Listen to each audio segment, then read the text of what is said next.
I'd like to welcome everyone to today's webinar, Get the Facts, Supporting Self-Collect Cervical Screening in Your Community.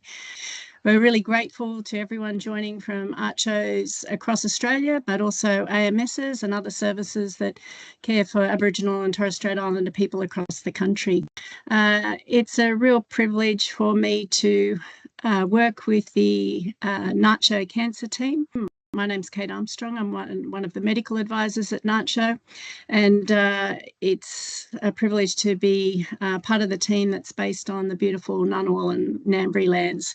And I'd like to pay respects to elders past and present, acknowledge the lands that you're all dialing in from across Australia today, and also pay respects to Aboriginal and Torres Strait Islander people on the line here with us today.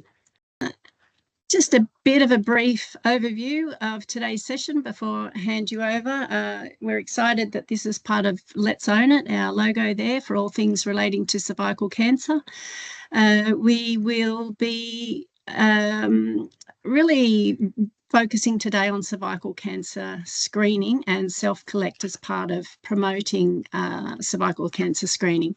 So there's just a screenshot there of the national strategy for the elimination of cervical cancer in Australia. And WHO has set some big targets for the elimination of cervical cancer globally, and I won't go into that any more detail. Professor Saville will be taking us through that, Marion Saville. But Australia has set some elimination targets, and as part of that, we're aiming to achieve 70% screening rates. That's one target, but who knows, we may even be able to do better than that. So we have Professor Marion Saville will be starting off first from the Australian Centre for the Prevention of Cervical Cancer. And she'll be setting the scene, talking about elimination, HPV self-collection, how we can support choice for community members, and support clinicians to understand the guidelines and the pathways that exist, as well as help us to know about resources that are available. Really thrilled then to be hearing from Nahima and Dr. Natalie from one of our member services at CAMS, and hearing about their experiences with self-collection up in WA there. As we've got the terrific Stephanie Long from Pikawea in South Australia, and Kylie Wagstaff from Albury Wodonga Aboriginal Health Service. And they'll be talking about their experiences of self-collect in their ARCHO setting. And then we'll be handing over to Sally Conti from the NACHO Cancer team to talk about the broader national campaign and some resources that will be available to support us all in this work. There will be a QR code that will show towards the end. We'd be so grateful if you could fill in the evaluation. Helps us to just keep getting better at these webinars and deliver them the way you want them. And finally, the NACHO Cancer team will be sharing some information with you all on lung cancer screening webinar that's coming up next. We do have some learning objectives for the webinar today. We're hoping that by the end of today, these 4 things you'll feel confident with. Explain the accuracy and reliability of HPV self-collection as a primary cervical screening test, number 1. Number 2, compare the options for cervical screening to support community members to make an informed choice. Number 3, discuss the potential for HPV self-collection to engage community members in cervical screening. And number 4, understanding how to support community members through the cervical screening journey. We're really pleased that there's CPD points available through NATSIWIP, ACRM and RACGP. And we will be getting certificates out to people after, I think within about 3 weeks, you should be able to get your certificates through. We're grateful to the Australian Government Department of Health and Aged Care for funding this webinar. The chat line will be open throughout the webinar. Please, we'd love you to get involved and pop your chats in there. Any questions that you might have, we've got a team who are monitoring the chat and we'll seek to answer all of your questions. Any that we don't get to, we'll be sending out a frequently asked questions afterwards. In the question and answer session, you can also press that hand symbol and raise your hand, and we can throw to you if you'd rather speak your question as well. That's about it from me. Time to hand over to Marion Saville, who's going to set the scene for us. Over to you, Marion. Thank you. Thanks so much, Kate, and thank you, everyone. I'm so excited to be talking to you today about the elimination of cervical cancer and the crucial role of self-collection. And self-collection is, cervical cancer is almost entirely preventable, and certainly the most preventable cancer we have. And so that means that we can contemplate eliminating this cancer as a public health problem in the near future. Just getting used to the controls here. Thank you.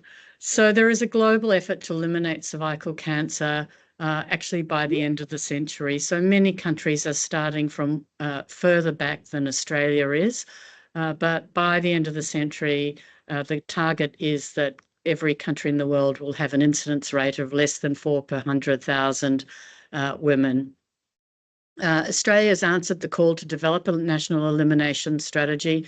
And while we're likely to be one of the first, if not the first country in the world to reach this target because of our long-term screening program, our early adoption of HPV screening and our early adoption of HPV vaccination, this elimination strategy focuses on the need to get there equitably.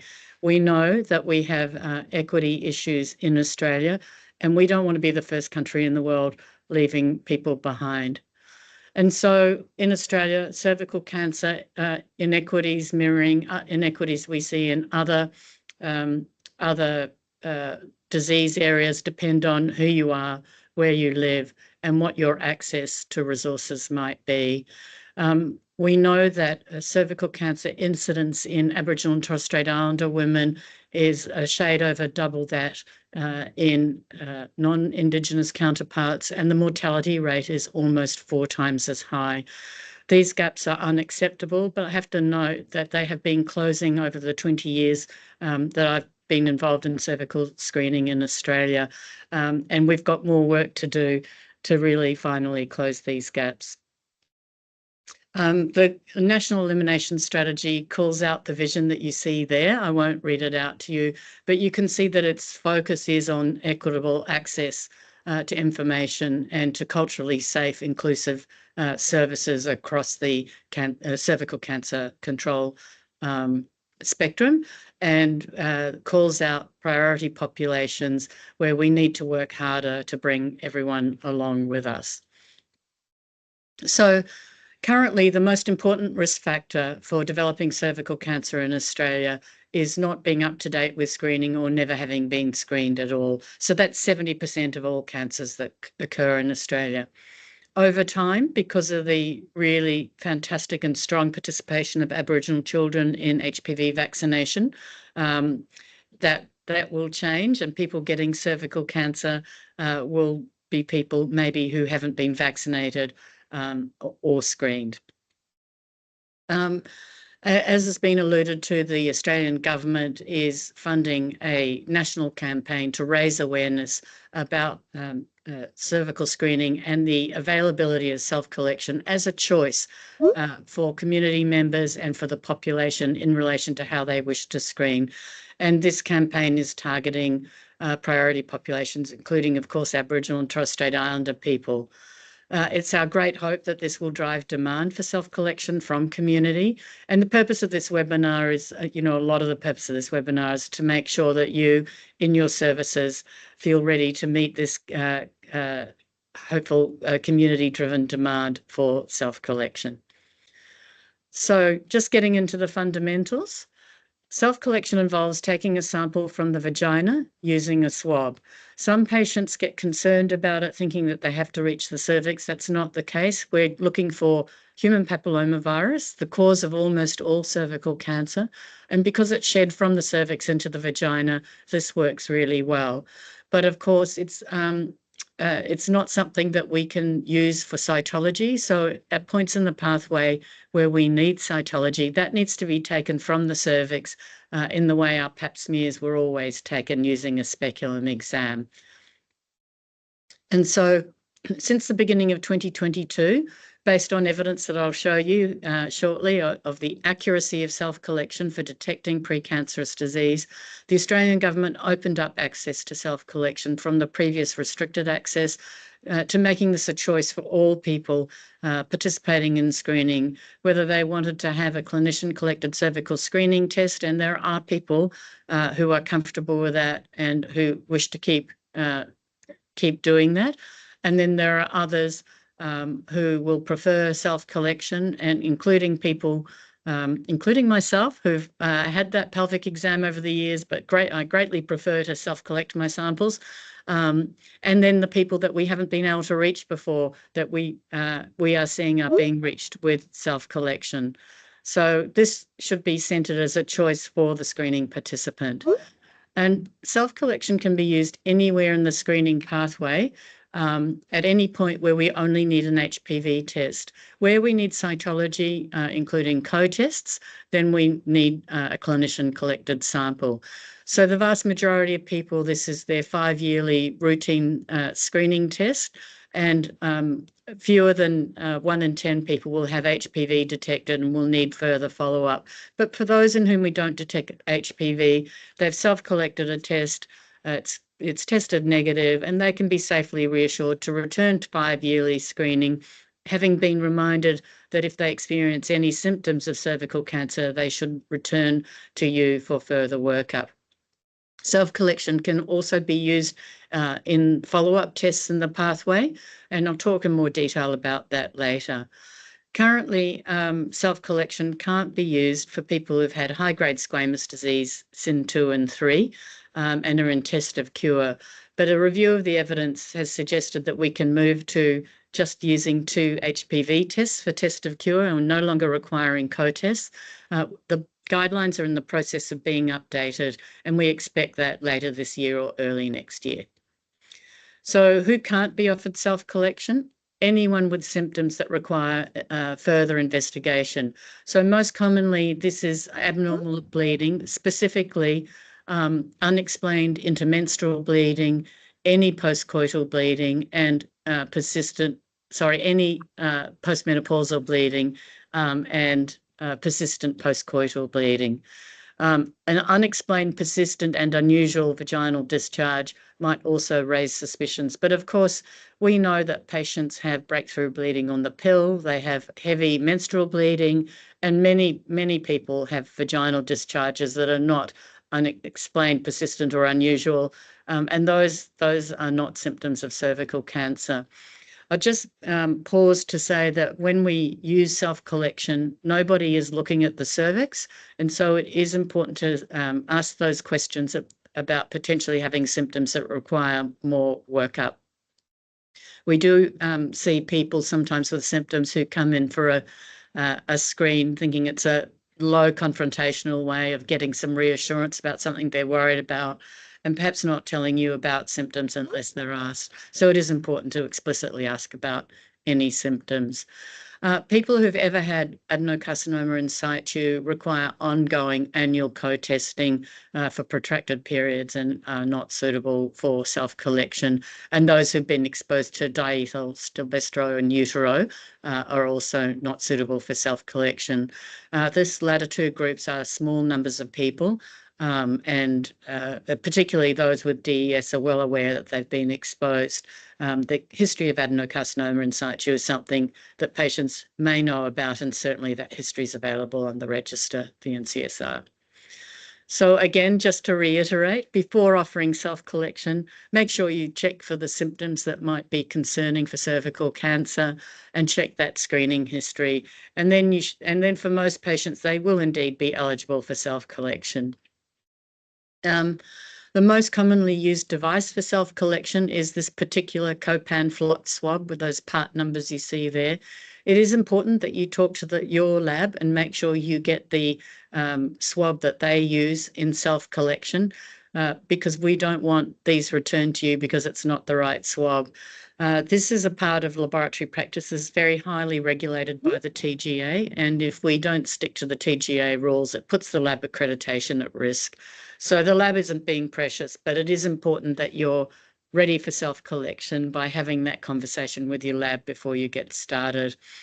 Typically, the dry swab is used by many labs, but there are a number of labs now using this Roche method, This requires resuspension of the swab into a thin prep vial by the clinician, by the healthcare practitioner. That's you guys. And it's a bit tricky from a couple of points of view. One is I will remind you how important it is, if you're having to use this method with your lab, that you label both the vial preferably and the request form as a self-collected sample, because if the lab is not aware that this is a vaginal sample, and HPV is detected, they may do a reflex cytology. This sample is not from the cervix, and we can't really tell that by looking at it as cytologists. And there is a risk, a reasonable risk of false negative cytology in this setting. So labeling in that setting. And unfortunately, also on the manufacturer's label, it specifically says not suitable for use in pregnancy. So this method can't be used for pregnant patients for regulatory reasons, not for safety or accuracy reasons. So if your lab is using this method and you want to offer self-collection to pregnant patients, perhaps we can talk about later about sending those swabs to another lab, because the dry swab method is commonly used in the antenatal setting. So how do you support your patients to make this choice, and what do they need to know? Well, firstly, self-collection is highly accurate, and these are the graphs from the meta-analysis that drove our policy decision nationally to make this available to everyone. And if you look at the right-hand graph with the green border there, you can see here self-collection in the purple versus clinician collected in the orange. Now, these graphs have the most perfect test up here in the top left where I'm pointing, where sensitivity is 100% and specificity is 100%. So the most accurate tests are up here.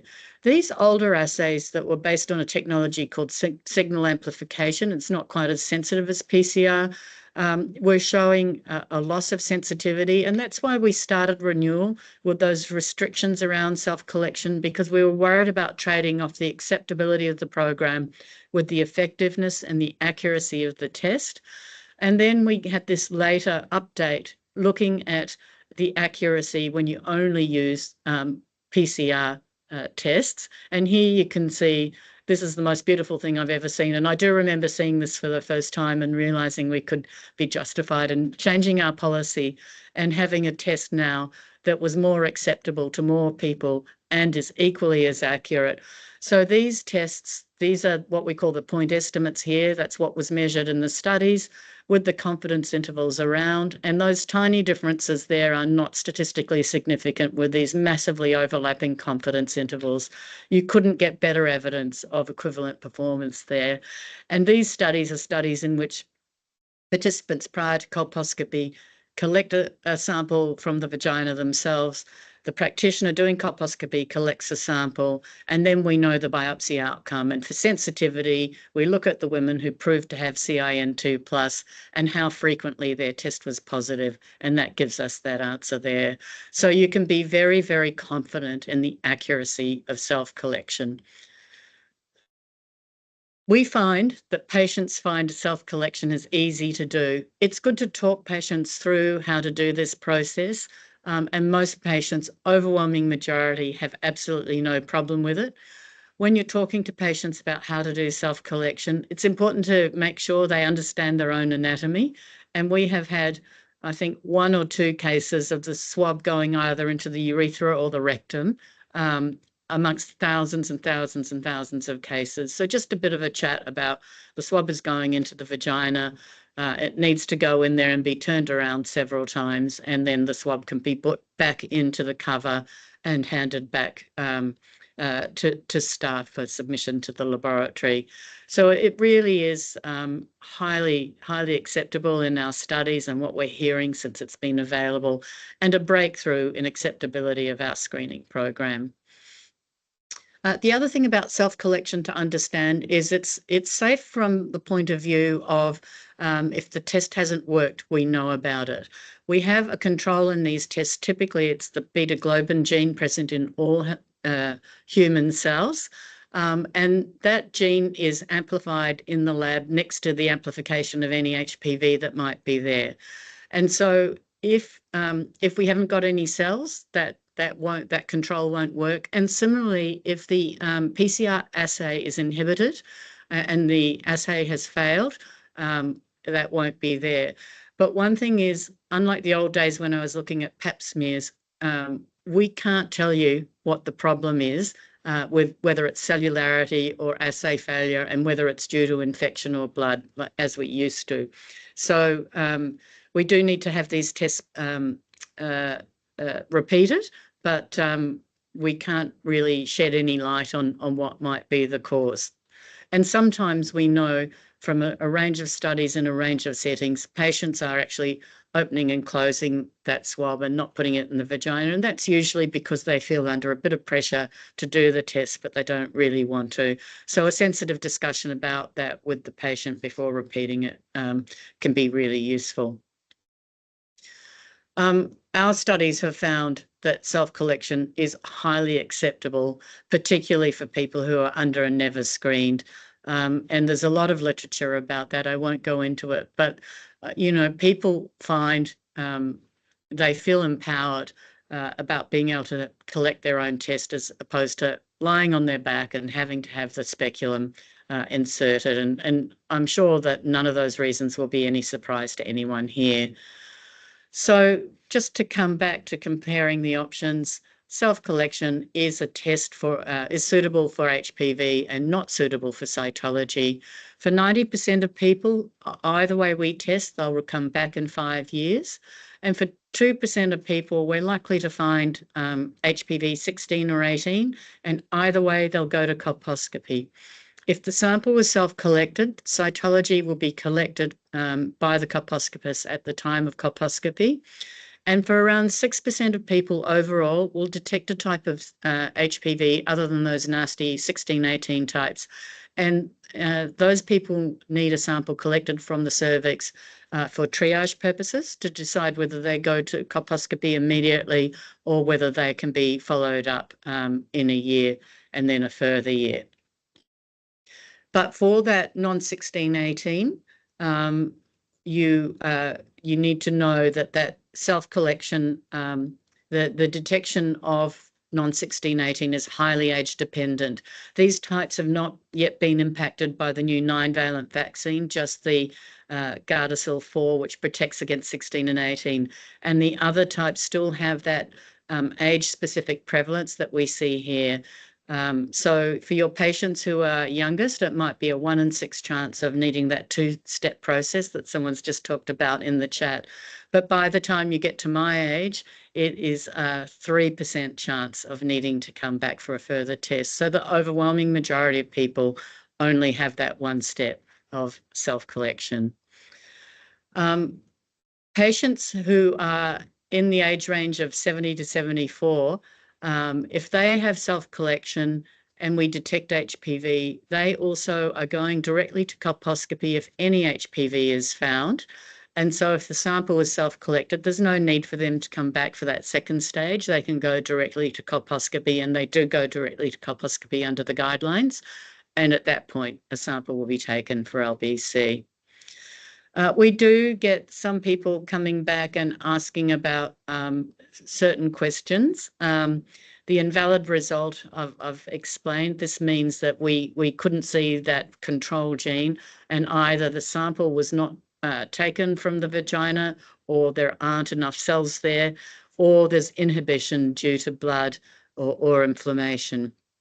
We find that patients find it very straightforward to collect the sample. It's important to understand if patients would prefer to have a swab taken but have a disability or some difficulty collecting the sample themselves, and being very big can cause problems with collecting a sample yourself.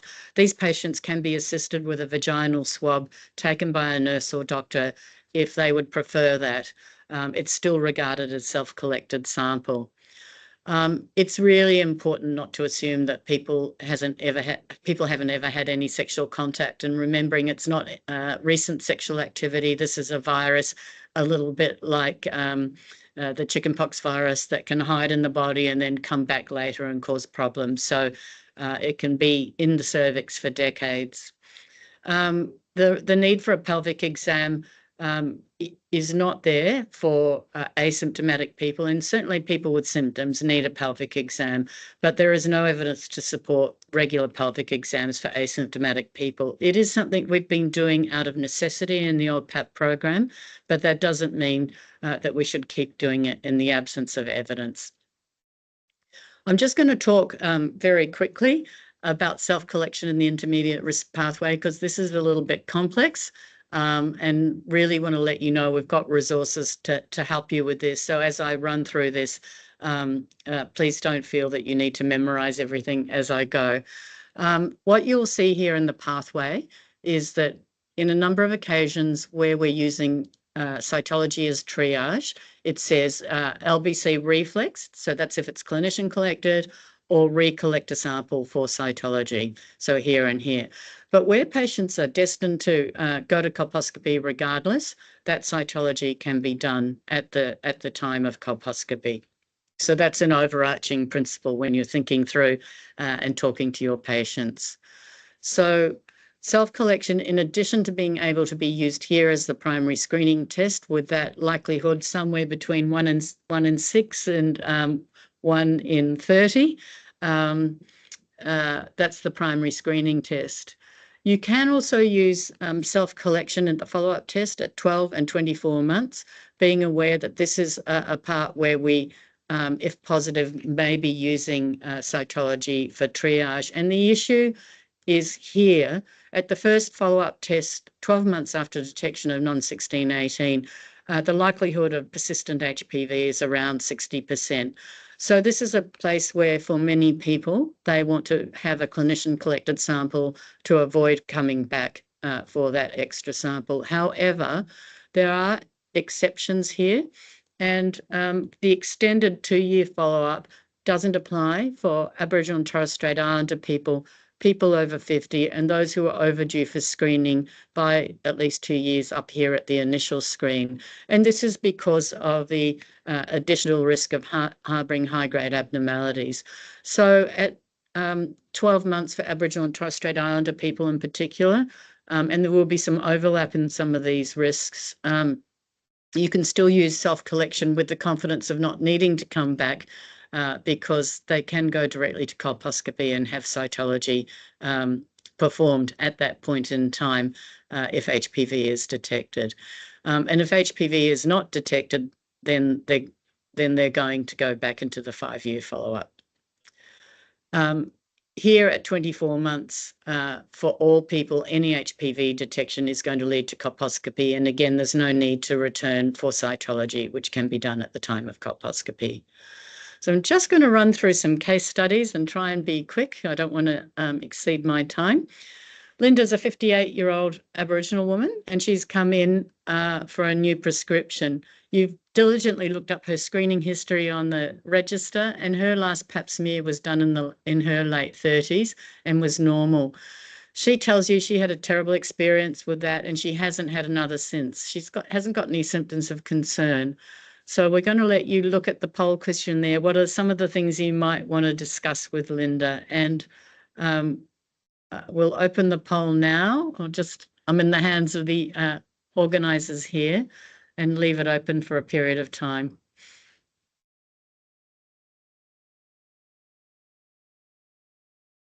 Please participate in the poll, because it's completely anonymous, and it's great for us to understand what your understanding is. No judgment.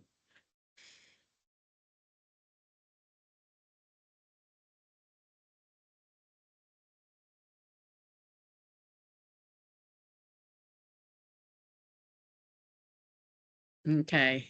I think we've got 30 responses, and the vast majority of people are saying E, all of the above.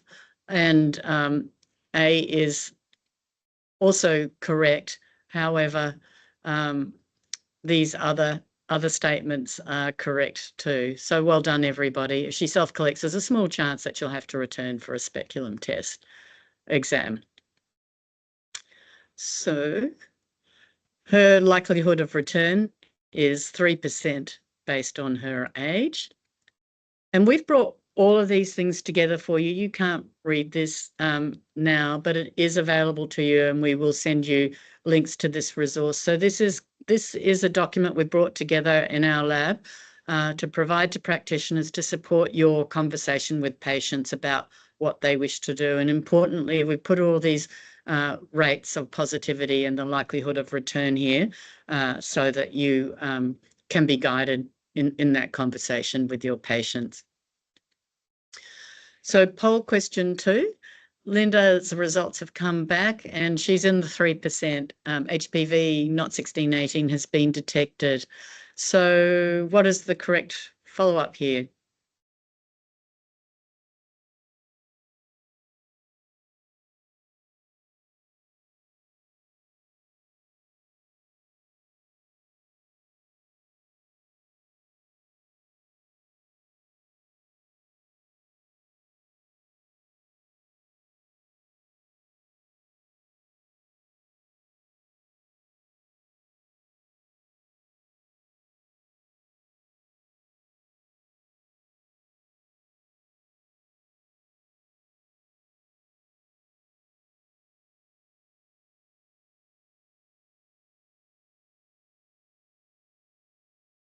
So we might close the poll, I think.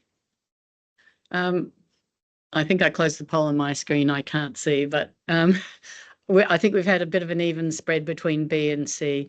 And of course, this is her first screening test in a long time. It's the entry test.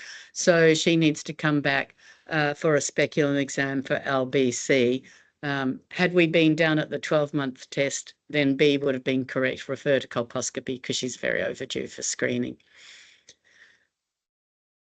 So she's up here, this part of the pathway, and she needs to come back for so a cervical sample can be collected for triage purposes. She returns for cytology. The cytology is negative, and she's recommended to come back in 12 months for a follow-up test. Although at her previous test, she completed the speculum exam for cytology with your support, you can tell she's anxious and reluctant to have another speculum. She asks if she can self-collect this time. What do you talk to her about this time?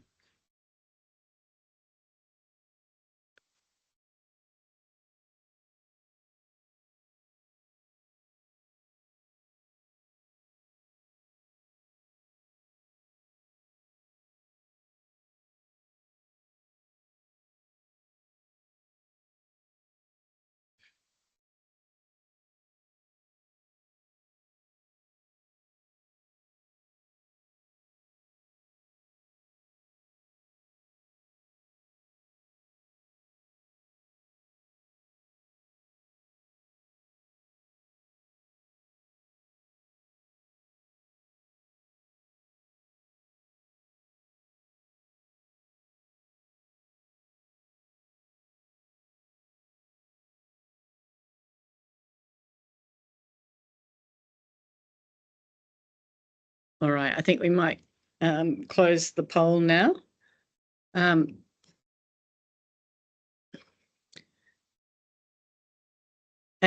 for most people, the answer is correct. She can self-collect because she's now at the 12-month follow-up test. If any HPV is found, she'll go to colposcopy.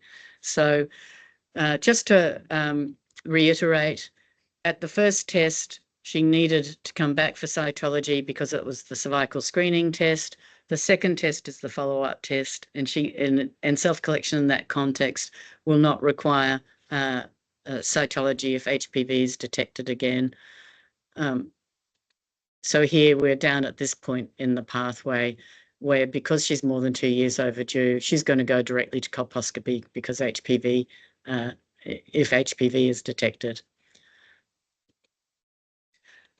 So there is some complexity around that intermediate pathway, and I really want to acknowledge that you need to think about it and get your head around it. But having said that, I'm sure that patients are going to appreciate self-collection. There are a lot more resources coming and available in relation to the cervical screening program and self-collection in particular. I'll leave things there. I'm very happy to answer any questions, and thank you very much. Thanks so much, Marianne. That was great, and the polls were terrific. One question that we had that came through, and you saw it and mentioned it briefly, and you may have already responded enough, you feel. What's the point of the two-stage collection? Is it preferable in any circumstances? Yeah, so look, for the vast majority of people undergoing a cervical screening test, so just their regular screen when they've been negative, just remember that more than 9 in 10 are going to have HPV not detected. And so they're never going to need the speculum. So what I've tried to focus on in this talk is that trade-off between the likelihood of having HPV detected and needing 2 stages versus having clinician collected. And the point of this is that it should be the participant's choice how they want to screen, and that choice should be informed. And one of the key things in making a decision, I think, for patients is the likelihood of needing the speculum exam anyway. So the point of this, all of this, is to make screening more accessible, more acceptable, and so that we can bring more people into our screening program for whom the speculum has been really, really challenging. Our research has shown that when we bring these people into the program, and these in our studies were people back in the PAP days that refused a pap smear and that were offered self-collection, 85% of them gave us a swab, and about 90% were brought along the pathway within 6 months, whether that was going to get their cytology or going to colposcopy. So I think another thing to acknowledge is, we are opening up the program to people, and self-collection in itself doesn't mean that people will need more support to go along the pathway. But when we're bringing in unscreened and underscreened people, it's likely that those people who've been reluctant to screen will need more support. But our research does show that when we find HPV and it's not a screening test, it's then diagnostic, and we're working out if there's a problem. With the right support, people do progress along the pathway. The overwhelming majority do. Terrific. Thanks very much for that, Marion. That was great. It's a great pleasure now to sort of hear from the ground. I'd like to welcome Nahima and Natalie to take us away. They're calling in from Beagle Bay and Broome, and it's just really exciting to hear about how Self-Collect is going in a nutshell. Thanks, team. No worries. Thank you, Kate. So hi, my name is Natalie Williamson. I'm a GP at the Kimberley Aboriginal Medical Service, and I work in the Beagle Bay Clinic with the lovely Nahima. I'm very sorry, I have a toddler in the room. Hopefully he is quiet. I thought he would sleep, but of course he woke up the moment this started. So my apologies if you can hear baby babble in the background. Look, I am originally from the east coast of Australia. I grew up in Sydney, moved to Dubbo in the middle of New South Wales, and started working at AMS's there. And now I'm in the Kimberley. I can't imagine living anywhere else because it is so amazing. I'll hand over to my sidekick, Nahima. Hi, my name is Nahima. I am an Aboriginal health practitioner out at Beagle Bay community. I work with an amazing team out here in the clinic, including Dr. Nett and several other Aboriginal health practitioners. And yeah, so this hand back to Dr. Nett, and then I'll talk after her. So I guess self-collect in our space has been a bit of a game changer. It has made it's given, you showed that beautiful slide earlier, Marion, and the biggest word on it, I think, was empowerment. I think it's just given our women power back.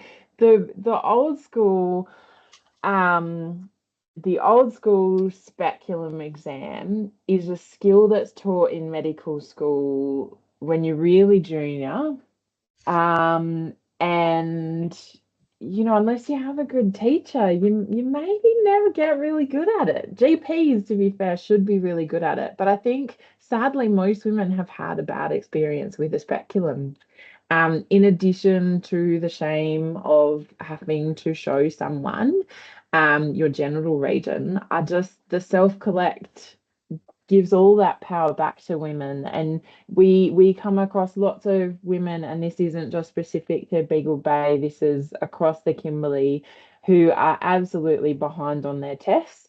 And when you bring it up, there's lots of, oh no, not today, not feeling it today. Lots of women know that you can't have it if you've got your period, so we'll tell you they've got their period.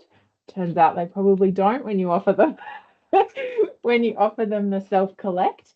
So being able to hand that back to women and say, no, look, it's really just this swab. You can do it in the bathroom here. You can take it home with you if you like. Do it at home, drop it back into clinic. Has been a real game changer. And we've got women who are historic non-participants in cervical screening who are really happy to have cervical screening done now. And are really reassured by the fact that if it's normal, it's 5 years and you come back. And I guess the other real plus is that our male clinicians can be much more involved. So certainly when you live in a remote community, you don't often get your choice of women's health clinician. And often some of our patients do want to talk to the doctor about it before they have it done.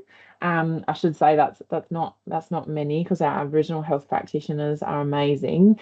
But it does happen sometimes. And I think previously there being a male clinician available to talk about it with was yet again another barrier.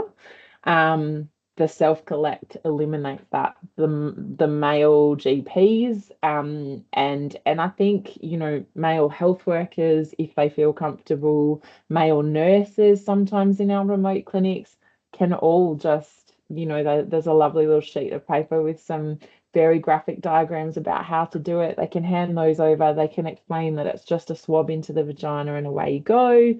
So that's all, like, yeah, those are probably the two things that I really love about it. Neems, do you wanna? Yeah, no, I agree with Dr. Nat there. Like for the self-collect has been a big improvement within our community, ladies, because it's more private, and yeah, it doesn't make them shame. And shame is a big thing as well in the community. Like now that the self-collect has come out, like it's been uh, a big improvement when eliminating the shame. So yeah, and it's easy, straightforward. Like we can see our clients, show them the graphic pics, and ask them if they're more comfortable doing it here, or they can take it home and bring it back later. And yeah, it's been very helpful, especially when you want to get that test like sorted. Yeah, it's been very Yeah. good with the community. Thank you, Nahima. Yeah, there's very little downsides to it. And I guess that the other thing that I think is really important, and something that I was certainly worried about when it first came out, is that the urgency of an abnormal result could potentially be lost because it is no longer clinician collected. But that's certainly not the case. If someone does a self-collect and it comes back abnormal, I pretty much guarantee that's an easy recall across our remote clinics. And if someone isn't in community, if someone's come to Broome, or they're in Kununurra, or they're in Derby visiting family, a quick phone call, a quick text to them to say, hey, look, can you just pop into your local clinic? Everyone's sort of right onto it, which is yeah, one less thing we have to humbug people about. Humbug people about. So it's been a big game changer for us. Does anyone have any questions? I can talk about auditing and stuff because that's really fun too. But there's lots of good ways to audit so that you don't necessarily have to rely on Proda so much, depending on your technology and your record keeping.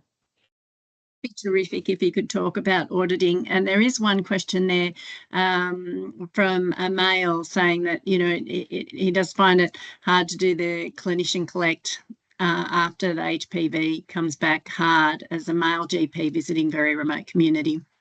Any tips?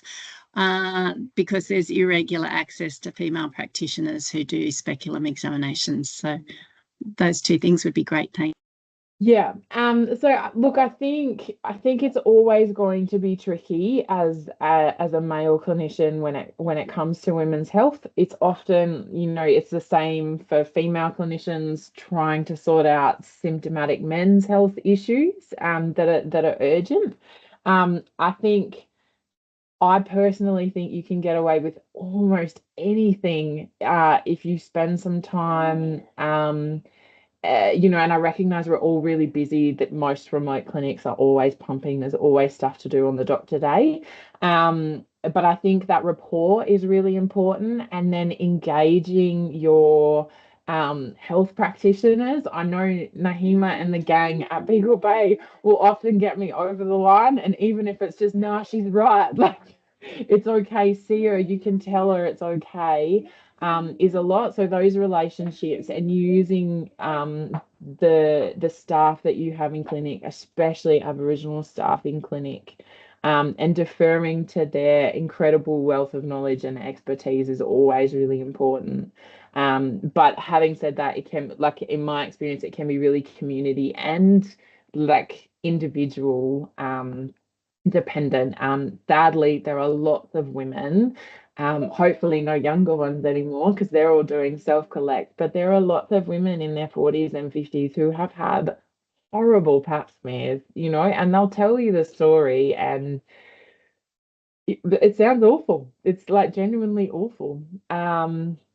So yeah, so rapport is the big one, I think, and then relying on your Aboriginal health workers and your health practitioners to be with the patient, and to also give the patient the knowledge that you're actually okay as a clinician. Those things are really helpful. With regards to the auditing stuff, it's definitely software dependent.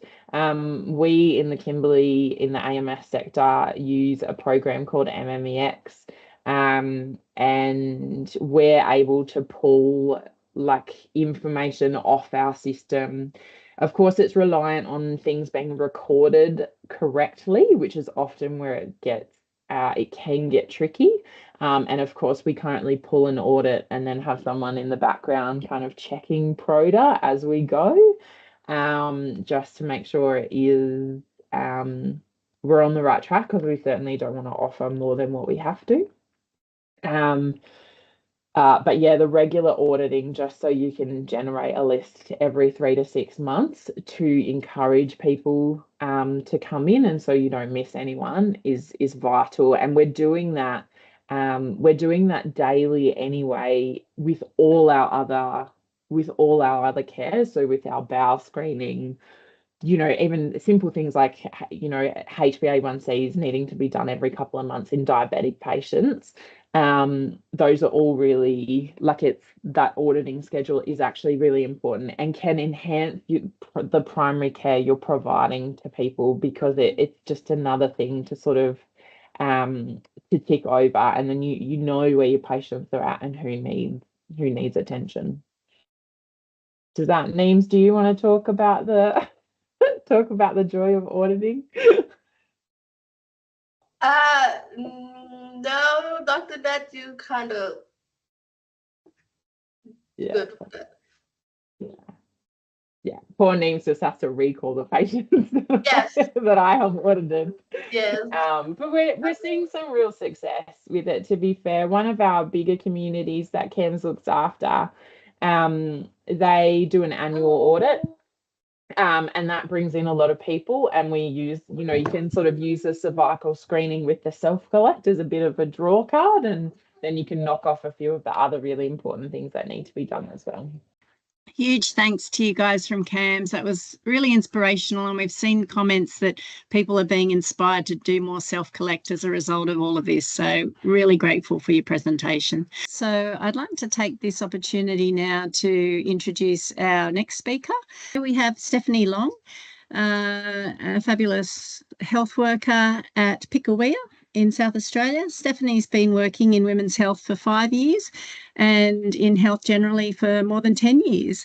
Stephanie, thanks heaps for joining us today. Do you want to just, I don't think you had any PowerPoint slides today, but we'd love to, just hear you have a yarn about, how are you finding self-collection at Pickawea, and just your perceptions of it, what you're hearing from community, and what you and your colleagues are finding. Yep. So our service, where we deliver primary health care to all women of the Port Augusta region, and outreach services in the Flinders Ranges as well. And we complete the 715 health checks, STI screening, contraception, and ensuring our KPIs are addressed as well. Our service has held a few pamper sessions over the years to encourage ladies to yarn about health checks and all things health. And we've also had a female GP attend our sessions as well. So the ladies were able to talk to them in a relaxed environment about like things that they're concerned about with the CST collection and that. So we've provided barbecues, free incentives to the women, and free health trims as well, hair trims, sorry. And we've worked along AXA, the sexual health team, so they were able to give education around sexual health to the staff and the community. And also with our consultations, we've had one-on-one with the women. So when they'd come in for health checks, we were able to have a conversation with them about encouraging them to complete the self-collection as well. We've developed resources that were culturally appropriate and easy to read and understand, and also placing them in high traffic areas such as waiting areas and in toilets in the hallways, or the doctors' rooms and health workers' rooms as well. Some of the resources included the patient journey, what would happen when they go in, and just a flow chart of what happens. So they'd come in to see the health worker and then the doctor, and then get the CST done, and then what happens afterwards. And we've also sent flyers out to their home address too. So when they forget, we'd aim to send one out every 6 months just in case. Right. We've also did community events as well. So in health promotion, trying to promote the self-collection so that the ladies knew that that was an option as well. And we've also had a chat with the young girls as well, like the different stages and some of the health checks that you need at different ages as well. So we've noticed that there's been a 20% increase of women more willing to do the self-collection due to the incentives we've offered, and just having that conversation as well.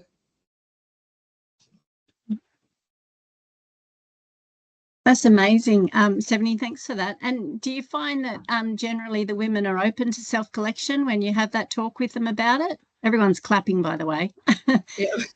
Yeah, they are, because sometimes, as you know, like with our mob, sometimes they forget, and life gets in the way, and they've either got kids that they got to attend to and family, and they forget about themselves. And so we found that the opportunistic checks are the best way. So while they're there, we'll try to do everything we can on that day. Yeah. So you've really got that whole holistic thing happening there. Yeah. You're really lucky you've got a female GP. Have you had any experiences with male GPs? Like in our last webinar, we heard it's even easier for male health practitioners to engage. Have you had any insights around that at all, or it's all women's business? Yeah, it's just strictly women's business. Yeah, cool. Stephanie, I reckon a lot of people would love to see some of your local resources. If it's okay, we might even follow up with you, and I don't know if you'd be willing to share them with other people so they can see what you're doing. Of course, yeah, yep. Oh, thanks, Steph. Well, lots of comments there and claps and love hearts coming through. So thanks for your great work there, Steph. Okay. Any other comments or reflections from you on self-collection? That's it for now. Thank you for that, Steph. All right. Now we were going to have Kylie come through. I just not sure. Kylie Wagstaff is a practice nurse from Albury Wodonga. She did have some clinic commitments today, so I'll just keep an eye out from the team. If she's able to join us, she can. But the team at Albury Wodonga have had a lot of success as well. So yeah, people are interested in your resources, Steph, so we'll probably follow up with you if that's okay. I'm here. Kylie's here. I just can't get my camera to work. Oh, awesome, Kylie. No worries. Cameras are overrated. Do you want to give us a talk about your experiences at Albury Wodonga? We'd love to hear from you too. Sure. So sorry I'm late. Yeah, I'd just like to, acknowledge the country I'm coming from, which is Wiradjuri, and pay my respects to elders past, present and emerging, and to all the Aboriginal and Torres Strait Islander people online. And thanks, Stephanie. I caught your talk there. It sounds like you're super proactive. I don't know. I don't feel like we're quite as proactive. I guess so I'm a practice nurse and have this other moniker as the clinic coordinator, which just means really just within the clinic, and I'm the team leader for the other registered nurses and the Aboriginal health practitioners. Not really the whole clinic, just our little team. Yeah, so we're really trying to promote self-collection. And I don't have any numbers. Yeah, that's something I really have to pull together. But one thing that we've started this, but with limited success at this point in time, is we've made a birthday card that we send to women as they're turning 25, just as the invitation to come on in and have a chat, or go straight to having their cervical the self-collect.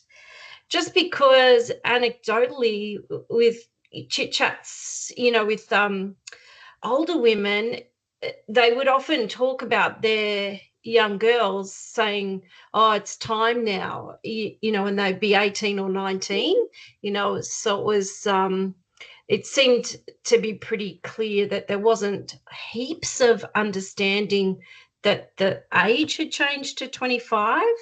So we made the birthday card, and we also ran a series of Facebook and Instagram posts, just all about cervical screening and focusing on self-collect. And the art on the card and on the social media is the same as the Vacho, the wallet and the privacy blanket. So it's Maddie Connor's artwork that we've used with permission for that. Yeah, so that's kind of that was my little CQI project, but it's very much ongoing. But in general, self-collect is, one of the best things to happen in women's health forever. And we collectively are talking and promoting self-collect all the time. The uptake is fantastic. And mostly it used to sort of just be me doing the cervical screening because, I had that qualification. But we've really worked at broadening that so that the Aboriginal health practitioners or other registered nurses who weren't necessarily providing that service in the past. Everybody's on board, and all the rooms are set up with the wallet or the little private. They got the privacy blanket. No one else is doing clinician collect, but just so that the resources are there for anybody to do a self collect. So whether it's in an appointment or an opportunistic collection, but it's very well accepted, and yeah, It's great, Kylie. Yeah, thank you. Sounds like you're doing lots of stuff. I think you're selling yourself short. Any comments there about involvement of male practitioners, or is it strictly women's business for you guys as well? Yeah, it's women's business. The GPs, male GPs, are certainly happy to discuss, but they will generally then just ask one of us to catch up with the woman and do it. Yeah, but we certainly try to make sure we do it there and then, opportunistically, and yeah. So they'll talk about it, and our women are okay with that. But tending not to be the ones who hand over the swab and discuss how to do it. Right, interesting. I was speaking to a male GP who was really excited that he felt more that he could play a role in promoting it now in a more culturally safe way. Great question here. Can women take the swab home and return, or are they encouraged to do it in the clinic? How do you do it at Albury Wodonga, Kylie? In the clinic, yeah. Just at this, just so that I can be sure that it's, look, if a woman really wants to take it home, that is fine. That's fine. But as a practice, we just try to do it here so that we know when it's collected and we know how long it's going to take. So we send them to VCS. So just so that they get to VCS, in a reasonable time frame in the mail.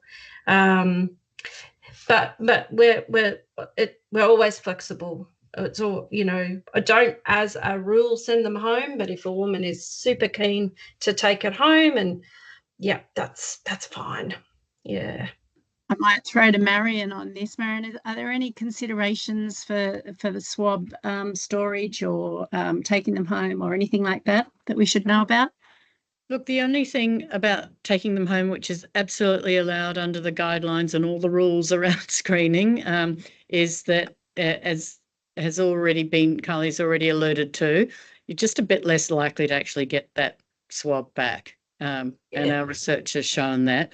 The main thing is that we need the swabs back within 28 days of collection, because after that time, that's how long we've proven the stability of the sample to the TGA, and that is scientifically important. We don't want a swab that's 3 months old or something. We will start losing sensitivity at that sort of point. So the other thing is, if the patient's taking the swab with them and bringing it back to you, it's great if they can write somewhere and the lab can be aware what was the date of collection, because that's when the clock starts ticking on that 28-day stability claim. And also the importance of writing self-collect on it as well, which you said earlier. Yeah. There's another question there, Marion. Is self-collection suitable if previous tests are normal and a woman is in early pregnancy? Until what gestation would it be appropriate? Look, self-collection is appropriate, I think, at any stage of pregnancy. And if you think about it, for many patients in antenatal care, they get quite late swabs taken for Group B strep later in the pregnancy. So there's no problem at any point in the pathway. And one of the things that we've been really working quite hard on with our obstetric colleagues in public hospitals is trying to get everyone aware that screening history should be taken, because there are some people for whom we will only ever see them when they're having babies. Right? They won't be at the health service at any other time. So we can't miss that opportunity to screen someone. Probably ideally better a bit sooner in the pregnancy than late, but if someone's seeing a pregnant patient who's later in her pregnancy and she hasn't been screened, there's no real limit to that. So I would really encourage people to get screened, and we want to look after women in their pregnancies and deliver healthy babies, but we also want that mum alive when that kid is 6, 8, 10 years old, and that's when families are losing women at that sort of age. So it's really important, that antenatal opportunity. Right. And we've just got one question there. Is self-collect as accurate as the one done by a provider? And Yes, I think yes, it is. totally is, 100% is. Yeah, it totally is. Can I just address something in the comments about some bad experiences? Please. Yeah, I mean, I hope that's becoming less likely as practitioners are getting more educated, and we have been out there educating practitioners across Australia. The message is for all practices in the lead up to this campaign in particular, but before doing self-collection, contact your lab. The brush is not suitable, and we don't want people to have that sort of experience. And that idea that the doctor needed to supervise the self-collect is a misinterpretation of the old MBS item. And what it's saying is that when you're ordering a pathology test, it's got to be ordered by a doctor or nurse practitioner for an MBS claim. And that doctor or nurse practitioner has to oversee the results and make sure that be responsible for ensuring that the patient is followed up. But that doesn't mean that they have to supervise collection in a way of watching you do it. I mean, that we'd lose a lot of the advantage of self-collection. That is not defeats the right. purpose. Yeah, lovely. 100%. 100%. Right. We hope practitioners are better educated than that these days. And if it's happening, it's probably worth letting the program know about that, because there's obviously an education need somewhere. Lovely. Well, thank you very much, Marion, and thank you, Kylie. We're getting questions about resources, so this is the perfect time to hand over to Sally to tell us about some resources that will be coming through to help out. And apologies if we can't get to all the questions, but we will send something out after the event and respond to all the queries. So keep sending them through. Thanks, Sal. Your turn. Thanks, Kate. Hi, everyone. My name's Sally. I work at NACHO as a project officer in the cancer team. I'm conscious that we are nearly at time, so I'll try and get through this quickly. But I just wanted to touch on some resources that NACHO will be sending out to all ARCHOs in the coming months to support the national Let's Own It campaign. So the purpose of this campaign is to increase awareness and uptake of self-collection in cervical screening, and all about empowering that choice for community members to choose how they screen. So at the top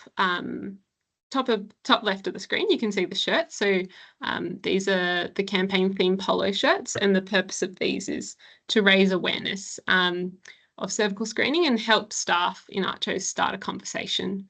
And then at the bottom of the screen on the left, you can see a campaign-themed self-collection pouch. And these have been briefly mentioned before by Kylie, but these are sort of based on some culturally safe self-collection pouches that VARCHO previously made, and they had that beautiful artwork on them, and they had really amazing success. So definitely can't take the credit for these. They're based on VARCHO's pouches, and these will also be sent out to all ARCHOs.